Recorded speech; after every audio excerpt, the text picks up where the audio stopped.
I've shared quite a bit about my finances on YouTube, but one thing I've never really shared with you guys is investing in stocks. To be honest, I used to feel really intimidated by investing in the stock market, and in the past, I've just had a financial advisor do all of that for me. This last year, though, I finally dipped my toe into the world of individual stocks, and they actually did pretty well. So I'm gonna show you guys how my stock picks did this last year, and then I'll show you what I'm investing in now, and I'll actually invest $1,000. Before we get started, just a disclaimer that this is a very small portion of my investment portfolio. I actually still do have a financial advisor managing most of the money I have in the stock market. I also have a good chunk of money invested in real estate, so really my investment portfolio is a lot more diversified than what you see here. This is me being more risky and just for fun and picking stocks I want to pick because I just have like a gut feeling that they'll do well. I don't necessarily recommend that you do that, but don't invest anything you're not okay with losing. I'm not a financial advisor. I'm just a random person on YouTube, but I will say my portfolio did pretty well this year. So for my for fun investments, I mainly use the app Robinhood. I just really like the interface. It's super easy to use and you can get a free stock when you start investing. So I'll link it down below.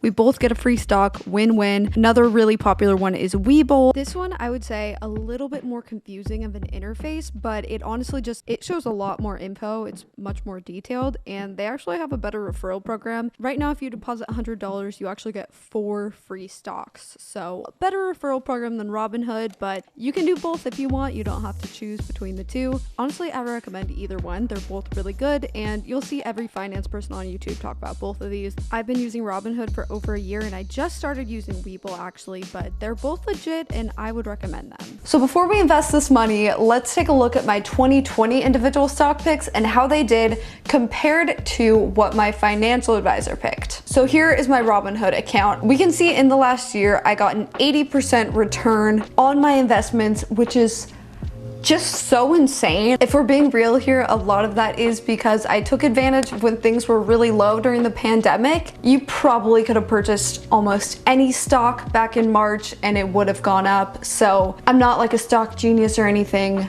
but I did take advantage of that timing. And then taking a look at what my financial advisor has done, I got a 20% return on that. And that's where most of my money is. 20% is still really high. Most years I've only gotten like 8 to 11%, which is a lot more typical. This year has just been pretty crazy. So let's go over what did the best and what did the worst. First up, we have a tie between Apple and the S&P 500. I bought them at different times, but now they've given me about the same return. So these ended up making me a nearly 25% return. So both of these, I didn't even buy at the lowest point of the pandemic. Then it probably would have been quite a bit higher. I bought them over the summer, somewhere in July, but still a 25% return is really good. At number 10, we have Google, which I ended up making a 30% return on. Now my thought process with this one was I used YouTube every day. YouTube pays me. I essentially like work for YouTube in a way. Obviously, I believe in YouTube and Google pretty much taking over the world. I don't see Google going away anytime soon. To me, it seems like a pretty obvious one to invest in, so I put a bit of money into that. I bought it at an average cost of $14.44. It's now trading around $1,800, so I made $121 from this one. Next up, we have Hyatt, which has made me a return of 33%. At the low of the pandemic, I went in on the travel stocks. I chose Hyatt because honestly, I really like Hyatt hotels and I like to invest in companies that I believe in and I use. So that's why I picked Hyatt rather than say Hilton or something like that. I bought one share back in March and then I put another $100 in July, and now we have seen a 31% return. Pretty good. Next up, we have another travel stock, Marriott, which made me a 47% return. The last several years, I've stayed in a lot of Marriott, Westin, like Starwood hotels, and I really like them. So that's why I invested in that. At number 7, we have Disney, which just barely beat Marriott at a 48% return. Then we have another travel stock, this time an airline. I picked up some Delta, actually 4 different times, and I've seen an average return of 49%. I bought it in the low of the pandemic, and I picked Delta simply because that is the airline that I fly the most. I love Delta. I think there was some worry that a lot of airlines were gonna go under, but the government sort of made it clear they weren't gonna let that happen. So it really seemed not terribly risky to put some money into Delta, and it's done very well. Then we have the last travel stock that did the best. This was actually MGM Resorts, kind of a random one, but it made me 61%, which is pretty insane. At the time, it really seemed like a no-brainer to get some travel stocks, but I will say, for a few months, they did not do well. It in fact continued to go down even more, but I still believed in it. I knew eventually it was gonna come back. At number 4, an app I really couldn't live my life without at this point, Uber. I ended up making a 74% return on. Uber got hit hard for a while. It dropped pretty low,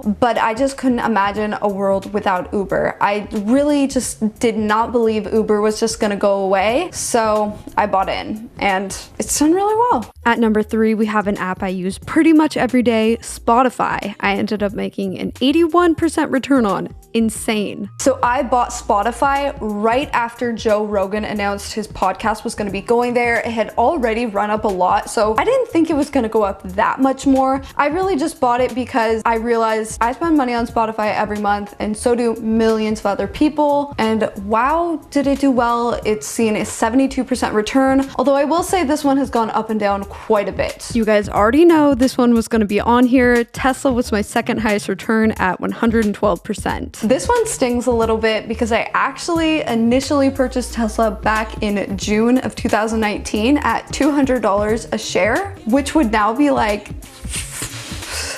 7 times as much, maybe more than that, including the stock split. I mean, I bought it at $200 a share and then sold it at $700. And you know, one thing I want to note when I bought Tesla back in 2019 is it really wasn't that popular to buy Tesla yet. A lot of people were like, oh, we'll see if they're still around. I remember in particular, my uncles were like, you're crazy, that's not gonna do well. But they had never been in a Tesla, and I had just gotten one and seen firsthand how amazing it was, how much better than every car out there it was. I just thought, this is the next Apple, this is gonna blow up. And it did. I did end up buying back in at in August and a couple times in September, and it's still done really well at like 114% return. I don't know if I would buy more though, because it's so high now. It somehow keeps going up, but it's so hard to imagine it going up even more than that. And my biggest return was not a stock at all. It was Bitcoin. Honestly, I bought Bitcoin as a joke. I was like voted most likely to own Bitcoin by some friends, and I was like, hey, I should buy some Bitcoin. And that's what got me to buy $100 worth of Bitcoin back in like May. And that $100 is now worth like $450 or something like that. So yeah, huge returns on that. That's ridiculous. We'll see how long it stays at that number. Obviously, Bitcoin goes up and down. I don't know. So those were my top 11 stocks that I picked. All of the individual stocks I bought actually made money, except for 2 of them, Pfizer and Adobe. Pfizer, I was just thinking like vaccine, duh, it's gonna go up, but it hasn't. We'll see what happens. I didn't put that much money into it. And Adobe, I am surprised hasn't gone up, but I'm gonna hold on to it because I believe in it in the long term. I spend money on Adobe every single month, and I love Photoshop and Lightroom and After Effects and all those, so I think it will be just fine in the long term. So in total, I've made an 80% return on all of this, although I don't plan to sell any of these actually. I'm gonna hold on to them. So this 80% number will go up and down, but I'm just gonna hold. Now for the fun part, let's actually buy some stocks. Again, this is not a recommendation or anything like that. These are just my for fun gut feeling stocks I think are gonna do well this year. I'm not even putting that much money into them. To me, this is kind of an experiment to see how I do. This is for entertainment purposes only, okay? Okay, so the first one that I'm gonna buy is Apple. I already own some Apple, as you guys have seen, but I'm gonna put $200 into Apple. Apple already did go up quite a bit this year. I just really think Apple is always making great products. People are always buying them, spending top dollar. Next, this one's not super exciting, but I'm just gonna do $100 into the S&P 500. This is just an index fund of 500 of the biggest publicly traded companies, so it's kind of like buying the whole stock market. It's a pretty safe safe bet. This next one I'm gonna buy is a little random. Coca-Cola.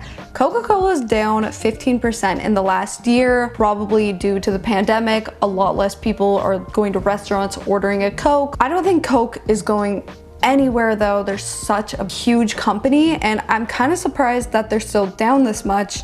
So I'm gonna take advantage, but I'm just gonna put $50 in because I'm not really sure about this one.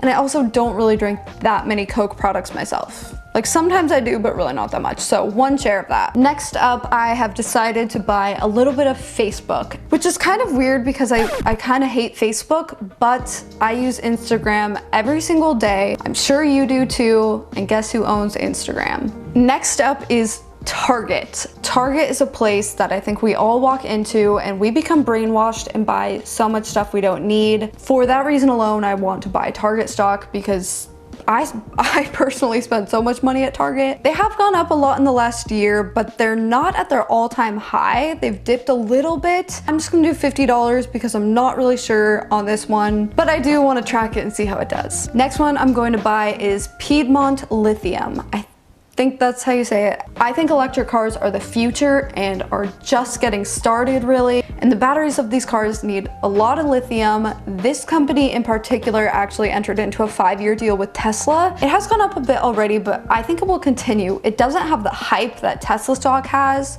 You know, I don't think a lot of people even think to invest in this one, but I think it's a good one. So $100 to that. But the next stock I'm investing into is Beyond Meat. I actually have some Beyond patties in my fridge right now. I love Beyond Burgers. I think they're really good. This one has gone up and down a lot, but I think that plant-based eating is also kind of the future. I saw something about Beyond Meat being tested in Taco Bell pretty soon. This one's kind of risky. I don't know if it will really pan out, but I think it could, so I'm gonna put $100 in. Next up, I'm going to buy some more Alibaba stock. This is one that I did some swing trading on during the pandemic. I ended up selling it and I didn't buy in again. I don't really remember why. When you think about it though, so much of the stuff on Amazon is just from Alibaba, so it's almost like buying Amazon. Like they really go hand in hand. It's not at its all-time high right now. It has gone up 15% in the last year, but it's not at its all-time high right now. I think I actually owned it higher than what it's at. No, I didn't. Never mind. I really think this is gonna go back up because people are always buying this stuff through Amazon. The next stock is one that I am actually addicted to.